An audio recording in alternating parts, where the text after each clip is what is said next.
Assalamualaikum warahmatullahi wabarakatuh. Halo guys, kembali lagi bersama saya Bobby Irian. Kali ini saya ingin kembali membahas video dari Juli yang judul Kok Dibalik Bang Zuma Kristen lebih dulu pakai kata Allah. Ini buktinya. Kita akan tonton videonya guys, tapi sebelumnya kita pembukaan dulu ya, biar Anda paham. Yang penting itu sebenarnya guys ya, bukan lebih dulu siapa memakai kata Allah ya. Itu yang penting ya. Yang penting ada zat. Zat ini adalah bukan ZAT ya guys ya. Dalam artian zat padat cair gas enggak. Tapi zat adalah pakai D. DZAT itu artinya meaningnya adalah sesuatu yang tidak bisa disamakan, diserupakan, dibandingkan, diumpamakan apapun itu. Ya, baik langit di atas, bumi di bawah maupun di bawah air. Jadi sesuatu yang tidak ada bandingannya, tidak ada persamaannya, tidak ada perumpamannya. Apapun itu yang ada di pikiran Anda, mau matahari, bintang, bulan, apapun itu, bahkan Yesus sekalipun, dia tidak ada bandingannya. Nah, itulah zat itu. Nah, yang penting adalah kita siapa zat ini gitu. Lalu kita menyembah, kita menuhankannya atau menuhankan selainnya gitu. Atau kita malah menyekutukannya dengan yang lain, ya.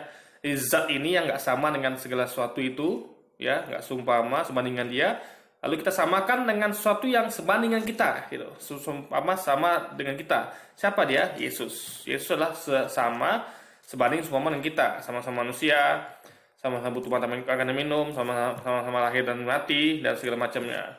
Tapi kalau zat ini ya zat yang disebut dengan kita penggabungan Allah ini nggak ada yang sama dengan dia guys, serupa sebanding apapun itu. Nah, jadi poinnya adalah Anda ini posisikannya sebagai apa gitu. Sama kayak ibu Anda. Tidak peduli nama ibu Anda siapapun itu, ya. Nomor satu adalah kita harus jangan durhaka sama ibu. Sama juga kayak Allah, kita jangan durhaka sama dia. Jadi kalau Anda durhaka sama ibu, mau Anda panggil ibu Anda dengan nama yang tepat, tetap Anda akan durhaka gitu. Gitu ya. Nah, yang penting adalah ketaatan kita pada Allah, bukan Anda duluan dalam hal mengakui nama. Enggak. Ketaatan itu penting, pengakuan menuhankan dia dan menyembah dia. Ingat Yesus katakan ya, Tuhan Allah kita ya, kepada dialah kita harus memuji dengan segenap hati, segenap jiwa dan segenap raga. Hanya kepada dialah gitu guys. Itu Allah itu. Jangan kepada yang lain, kepada Yesus atau kepada Roh Kudus, enggak, hanya kepada dialah kata Yesus, Tuhan Allah kita. Nah, itu yang penting guys.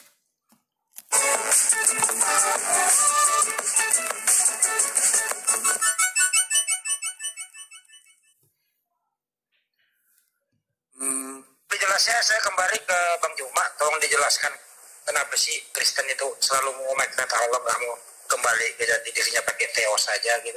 Dan ditutup sekalian lagi Juma. Tutup sekalian. Ya, baik. Jadi kaitannya dengan apa yang dijabarkan oleh Bang Handi tadi ya. Jadi bukan tanpa alasan orang Kristen itu menggunakan kata Allah. Kalau di Jepang yang di sana minoritas Islam, mereka kitabnya nggak menggunakan kata Allah karena sasaran empuknya bukan orang Indonesia di sana, bukan orang Melayu. Jadi sasaran mereka itu memang orang Melayu, Indonesia dengan Malaysia. Mereka ingin supaya Tuhannya mereka itu dianggap sama oleh generasi berikutnya. Jadi upaya mereka adalah dari generasi ke generasi umat Islam itu semakin dijauhkan dari Al-Quran. Dan mereka semakin didekatkan kepada gospel. Maka sebisa mungkin kitab mereka itu ke Islam-Islaman. Nah, itu tujuannya. Jadi bukan tanpa alasan. Jadi kalau ada yang mengatakan tidak apa-apa mereka menggunakan, salah itu salah benar, itu salah besar. Kenapa saya katakan salah besar? Karena ada misi yang ingin mereka capai dengan menggunakan kata Allah, dengan menggunakan kata Alkitab, dengan menggunakan kata Rasul. Boleh kita bayangkan 500 tahun kemudian sangat boleh jadi keturunan kita itu sudah mengakui bahwa kitab mereka sama saja dengan kitab kita. Ya, ada Allah, ada Rasul. Ya, ada Allah, ada Rasul, ada ayat, ada bab. Karena kata bab itu adalah bahasa Quran. Kata ayat juga itu adalah bahasa Quran. Harusnya mereka mengatakan pasal, butir, bukan ayat dan juga bukan bab, karena itu adalah bahasa Quran. Lalu kemudian mereka menggunakan kata mujizat, mereka mengatakan kata nabi, kata rasul, apalagi roh kudus. Itu bahasa-bahasa Quran semua digunakan. Bukan tanpa alasan mereka memasang perangkap-perangkap untuk menjerat orang. Siapa yang menjadi sasaran empuknya? Umat Islam.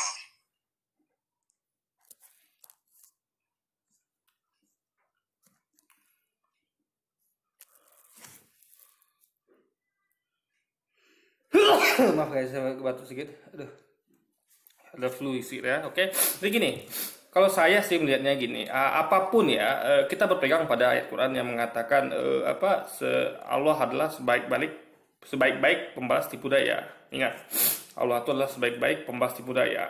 Ya, apapun tipu daya mereka yang seperti disampaikan oleh beliau tadi, ya, Allah itu adalah sebaik-baik pembalas tipu daya. Makanya kita itu percaya aja, dan kita melakukan ikhtiar guys. Kayak saya misalnya nih, saya mengajarkan kajian kristologi gitu kan.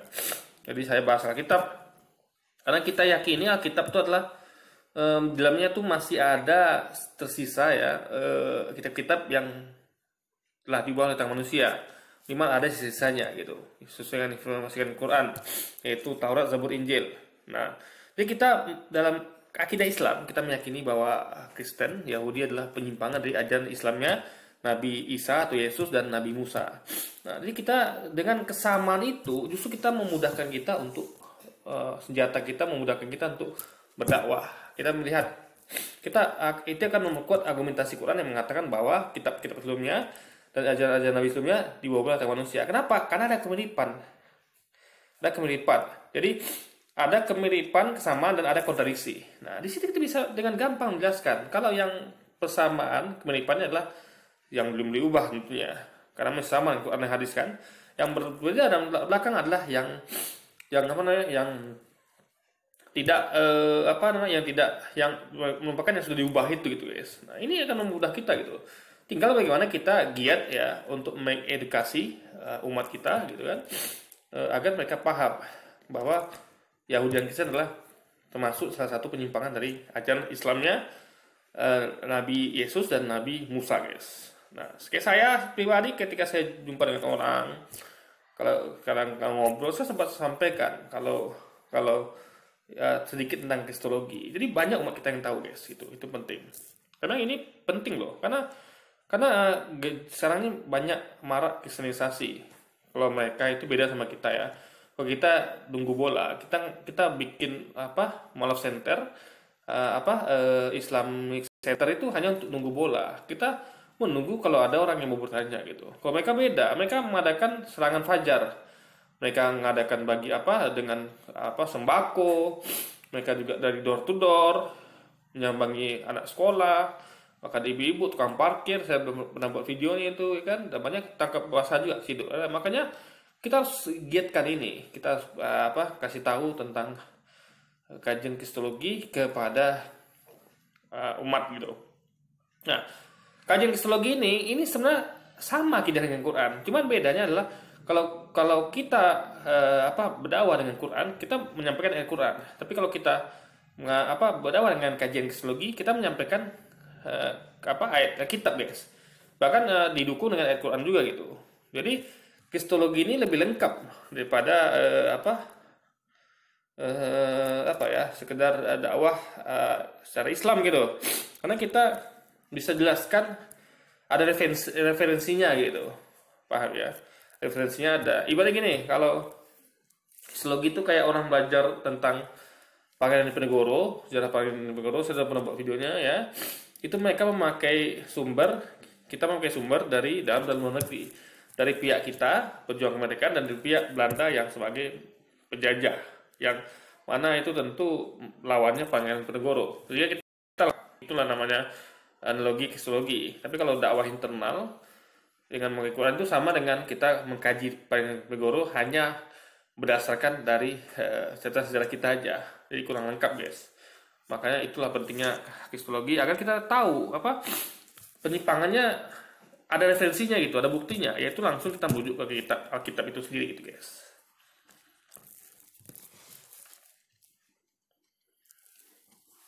Nah, sekali lagi di Juli ini memakai isi kepala dari Garcia Pelo. Ini isi kepala di Juli kemana gitu kan? Soalnya dia memakai pikirannya sendiri gitu. Jangan memakai materi orang lain gitu. Ini apa namanya? Kalau saya guys nggak pernah buat video begini gitu. Ini meskipun saya nggak tahu tentang itu ya, minimal saya belajar dulu dan saya akan sampaikan sendiri gitu. Itu lebih baik daripada saya mentah-mentah dengan mengambil si orang lain guys. Apakah dia nggak mau belajar dulu gitu? Minimal dia pelajari dulu. Oh, nanti dia bisa sampaikan sendiri. Itu lebih baik. Dia dapat ilmunya dan bisa menyampaikan, dan dia juga bisa menyampaikannya gitu guys. Shalom, kita ketemu lagi malam hari ini di kursus teologi Murtadin Mu'alaf kelima. Nah, ini udah salah judulnya. Ingat ya, Islam itu bukan ada sejak Nabi Muhammad. Ya, Islam sudah ada sejak manusia pertama Adam ciptakan. Makanya Adam itu dalam akidah Islam adalah seorang Islam, seorang Muslim, dan beliau beragama Islam. Semua Nabi Adam sampai Nabi Muhammad itu semuanya Islam guys, dan mereka seorang Muslim. Ini judulnya udah salah nih, ala Kristen pra Islam. Tidak ada pra Islam. Pra Islam tuh ketika manusia belum diciptakan, itu baru pra Islam. Ya, bahkan ya kalau kita akui ya malaikat itu juga beragama Islam. Ingat. Karena siapapun yang memuji Tuhan itu adalah seorang Muslim, hamba Tuhan, hamba Allah gitu. Siapapun yang memuji. Jadi kalau kita lihat kategori itu, bahkan malaikat pun gunung-gunung semuanya ya, yang mereka itu merupakan makhluk ya, gunung meskipun benda mati ya kata orang ya, tapi sebenarnya itu adalah makhluk Allah juga gitu, ciptaan Allah gitu. Nah malaikat semuanya itu sujud, mentasbih, menyembah Allah semuanya, memuji Allah. Jadi mereka ini sebenarnya adalah seorang Muslim guys, ya apapun itu ya, kecuali manusia dan jin, karena manusia dan jin itu punya pilihan ya, mau beriman atau mau kafir gitu. Tapi kalau yang selain itu ya, itu adalah seorang Muslim dan mereka tentunya beragama Islam gitu guys. Jadi nggak ada istilah pra Islam itu nggak ada, yang ada istilah pra Kristen. Karena Kristen itu baru ada di Antioquia 300 tahun sebelum Yesus pergi. Jadi justru sebelum Kristen itu adalah Islam. Ya, Yesus membawa ajaran agama Islam. Jadi kalau dikatakan pra Islam itu nggak benar. Jadi awal saja nih sudah membantah semuanya gitu. Ya. Islam itu sudah ada sejak awal mula. Ya. Adam agamanya apa, bro? Islam. Nah, Islam sudah ada sejak awal mula gitu. Islam itu kuncinya adalah intinya menyembah Tuhan yang satu. Itu ya tauhid, itu Islam. Ya, apapun yang memuji Tuhan yang satu, dia adalah Islam dan seorang Muslim. Jadi ini judul udah nggak benar. Ya, kalau dikatakan yang ada tuh Pakistan, nggak ada Pak Islam. Pakistan itulah yang masih murni ajaran Yesus. Yesus mengajarkan pada 12 murid, mereka mengikutinya. Yesus katakan turutilah ajaran dari orang-orang Farisi dan ahli-ahli Taurat. Ya mereka ajarkan apa? Hukum Taurat dan kitab para nabi. Tuh Yesus ikuti ajarannya tapi bukan perbuatannya. Jadi ajarannya kayak hukum sunat kekal, babi haram, hukum cerai ya kan, dan lain sebagainya, itu harus diikuti. Nah itu poinnya guys. 15. Sampai di kursus yang ke-15 ini saya masih belum beranjak ke tingkatan yang lebih tinggi. Saya masih membahas hal-hal yang bersifat dasar. Karena sebelum kita masuk ke teologi proper, ke teologi tentang kealahan, hal-hal definisi, makna, pengertian yang benar, ini harus benar-benar mapan, baru kita bisa ngomong teologi yang dikembangkan di atasnya. Karena banyak penyesatan itu hancurnya karena pondasi dasar untuk memasuki kajian teologi tentang Allah itu rendah. Nah, ini menyambung dari kajian yang kemarin, Nabi dan para Rasul itu bagaimana menyebut Allah. Udah kita jelaskan, saya jelaskan minggu lalu. Sekarang, kemarin juga saya sudah berikan masukan bahwa kata Allah yang memperkenalkan di dalam Alkitab tidak lain adalah Roh Kudus sendiri saat pencurahan Roh Kudus. Nah, ini kelanjutannya. Jikalau di dalam Kisah Para Rasul pasal 2 ayat 11, orang Arab mendengar khotbah kesaksian para rasul di telinga mereka dalam bahasa dan dialek mereka sendiri, dialek orang Arab. Kita sekarang masuk kajian yang berikutnya secara kronologis. Bagaimana kehidupan gereja di lingkungan orang Arab, Kristen Arab sebelum zaman Islam. Nah ini kita akan sebelum zaman Islam ya belum terciptanya dunia, itu sebelum zaman Islam ya. Jadi Garcia Peleo nggak ngerti dari awal guys. Dia selalu mengatakan ya Islam itu ada ketika zaman Nabi Muhammad. Jadi sebelum Kristen ada sebelum Islam. Enggak, itu benar tuh guys. Justru Kristen itu adalah penyimpangan agama Islam ya, Nabi Yesus. Itu poinnya ya. Ingat, akidah Islam ya mengatakan, faktanya akidah Islam mengatakan bahwa Kristen adalah penyimpangan ajaran Islamnya Nabi Yesus guys. Akan banyak mengkaji baik secara biblical juga arkeologi. Penggunaan kata Allah dalam gereja. Alkitab sudah mencatat itu bahasa penginjilannya Paulus. Allah sendiri yang memperkenalkan kata itu di telinga orang-orang Arab yang hadir dan menyaksikan pencurahan Roh Kudus. Dan mungkin ada sedikit orang mungkin lupa ya, bahwa markas penginjilan pertama kali di zaman para rasul untuk orang-orang, untuk bangsa-bangsa non-Yahudi, itu markasnya di Antioquia. Bukan Antioquia di Yunani, di Turki, tapi Antioquia yang ada di Syria. Di daerah Syria, tempat penginjilannya, markas penginjilan pertama untuk bangsa-bangsa Goyim, bangsa-bangsa Gentiles, bangsa-bangsa non-Yahudi. Antioquia di Syria itu wilayah orang-orang Bani Ismail. Ini yang seringkali kita lupakan, kita baca, kita tahu, kita dengar sudah berkali-kali familiar di telinga kita, tapi kita kurang meneliti di mana posisinya dan orang di abad pertama di zaman itu bangsa apa yang dominan. Jadi dapat ditarik kesimpulan, banyak orang-orang Kristen awal yang tinggal live in di Antioquia itu orang-orang dari Bani Ismail, orang-orang Arab, yang tentu saja bahasanya mereka polyglot waktu itu. Karena Antioquia itu masuk di wilayah jalan perdagangan dari Eropa ke Timur Tengah, bahasa internasionalnya Yunani, atau bahasa Aramaik. Tapi sebagai orang Arab, tentu banyak sekali orang yang asli Antioquia yang berbahasa Arab. Nah, ini yang kemarin saya ingin putar, cuma belum saya tampilkan karena ini saya sampaikan di sesi yang lain. Ini penjelasan yang saya akui, betul, orang Muslim menjelaskan bahwa istilah Elohim, Allah dalam Aramaik, dan Allah adalah di dalam filologi itu istilah yang sepadan.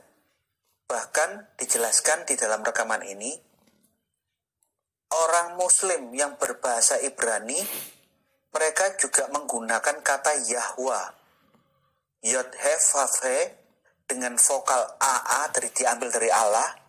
Kenapa? Karena zatnya sama guys. Makanya namanya mirip-mirip semua itu. Ya, tetap merujuk pada zat yang sama. Itu poinnya itu. Nah, atau sekarang adalah apakah kita memuji, menyembah Tuhan Allah kita itu, yang satu-satunya itu, yang nggak ada tiga dalam satu itu, ya? Apakah dengan segenap hati kita, dengan segenap jiwa dan raga kita, atau kita malah menigakannya? Kita memuji Dia dengan sepertiga hati kita, sepertiga jiwa raga kita, karena sepertiga lagi untuk Yesus dan sepertiga lagi untuk Roh Kudus. Nah, jadi kita harusnya sepenuhnya gitu. Yesus memerintahkan sepenuhnya, ya, puji Dia dengan segenap hati jiwa ragamu. Dia, puji Dia gitu, kata Yesus, Tuhan Allah kita. Berarti jelas ini kita nggak boleh sisakan sedikit pun untuk Yesus dan Roh Kudus tentunya. Harus puji dengan sepenuh hati, segenap jiwa Dia yang disebut Yesus, yaitu Tuhan Allah kita. Yahwa bagi orang Muslim yang berbahasa Ibrani itu nama lain dari Allah Subhanahu wa Ta'ala. Dengarkan ya. Jadi kita harus memiliki pemahaman yang mana masalah istilah, yang mana masalah teologi. Istilah bisa sama, tetapi sosok yang dimaksud dari orang yang berbahasa sama bisa jadi berbeda. Berkali-kali saya kasih ilustrasi, saya ini orang Indonesia, berbahasa Indonesia, saya orang Kristen menyembah Tuhan. Saya punya kawan orang Konghucu, orang Buddha, orang Kejawen. Di dalam bahasa Indonesia yang mereka ucapkan, mereka mengatakan saya menyembah Tuhan. Istilahnya sama, Tuhan, mereka juga Tuhan. Tapi apakah sosok yang saya maksud dalam iman saya, yang saya sebut dengan Tuhan itu, apakah sosok yang sama dengan yang dimaksud orang Muslim dan orang? Nah, itu yang perlu ditanyakan, itu penting itu. Betul kata Gereja Pelu yang ke ini, saya setuju. Maka kita lihat rujuk guys ya. Tuhan yang dimaksud Yesus adalah Tuhan yang tidak sama sebanding serupa dengan apapun itu. Dia menyebut Tuhan Allah kita. Ya kan? Sementara Tuhan Allah kita itu dia memakai kata dia, bukan aku. Itu berarti jelas oknum di luar dirinya. Nah, itu juga katakan, jangan katakan siapapun di bumi ini sebagai Bapa, hanya satu Bapa di surga. Berarti satu Bapa di surga. Di bumi itu bukan Bapa, tapi Yesus. Nah, jadi jelas ini merujuk bahwa itu menurut Yesus seperti itu. Nah, itulah menurut Islam, karena Yesus beragama Islam. Tapi menurut Kristen malah beda.